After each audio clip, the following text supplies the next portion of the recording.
Hi friends, இன்றைக்கி எங்கள் வீட்டில் வந்து ஒரு வித்தியாசமான ஒரு ஸ்நாக்ஸ் தான் பார்க்க போகிறோம். பொட்டோட்டோவிலே டிஃப்ரெண்ட்டாக செய்ய போகிறோம். பொட்டோட்டோ இப்போ வந்து வேக வச்சுருக்கோம். உருளைக்கிழங்க வேக வச்சு குக்கரில் வேக போட்டோம்னா மாவாக போயிடும். அப்படி இருந்துச்சுன்னா ஸ்நாக்ஸ் செய்ய முடியாது. இப்போ இது அரைவேக்காடு மாதிரி வேக வச்சு சிப்ஸ் போட போகிறேன். வாங்க வேகட்டும். அதுக்குள்ளே உருளைக்கிழங்கு வெந்து எடுத்தாச்சு, வேக வச்சு எடுத்தாச்சு. இப்படி குத்தி பாய்த்துக்குங்க. லைட்டாக தான் வேகணும், ரொம்ப வேக விட்டுறாதீங்க. இந்த பாருங்கள், அரைவேக்காடு. அவ்வளோதான். இப்போ இதை வச்சு நம்ம சீவ போகிறோம். இந்த குட்டியாக இருக்குல்ல, இந்த மாதிரி இது இப்போ எடுத்து அதில் சீவினா போதும். பெரிய இதில் சீவினா நல்லா வராது. இப்போ கார்ன்ஃப்ளவர் மாவு குட்டிக்காச்சு, கொஞ்சம் போல் விரவுறதுக்கு. அடுத்ததான் உப்பு தேவையான அளவு உப்பு போடு. அடுத்து உப்பு தேவையான அளவு போட்டுக்கலாம்.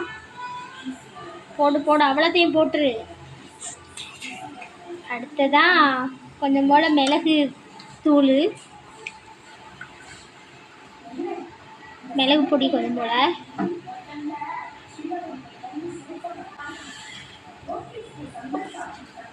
மிளகு தூளும் போட்டாச்சு. மிளகு வந்து மிக்சியில் போட்டு அடித்து போட்டோம், அப்போ தான் பிரிக்கலாக இருக்குன்ட்டு. அதுக்கப்புறம் இப்போ பாத்திரத்தில் போட்டுடுவோம். இப்போ நாங்கள் இது உருளைக்கிழங்குல உள்ள மினி கட்லெட்டு, இதுக்கு பேர் வந்து மினி கட்லெட் செஞ்சுருக்கோம்.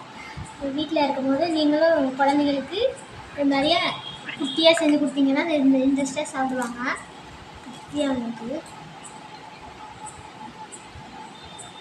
செம்மையாக இருக்குது, சூப்பராக இருக்குது. இது மாதிரியே நீங்களும் செஞ்சு பாருங்கள். உருளைக்கிழங்குல பெப்பர் பொடியும் உப்பும் போட்டு கார்ன்ஃப்ளவர் மாவும் போட்டு கலந்து செஞ்சோம்.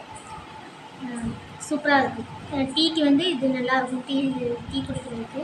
இது மாதிரி நீங்களும் உங்கள் வீட்டில் செஞ்சு பாருங்கள். ஓகே, பாய். அடுத்த வீடியோவில் பார்ப்போம்.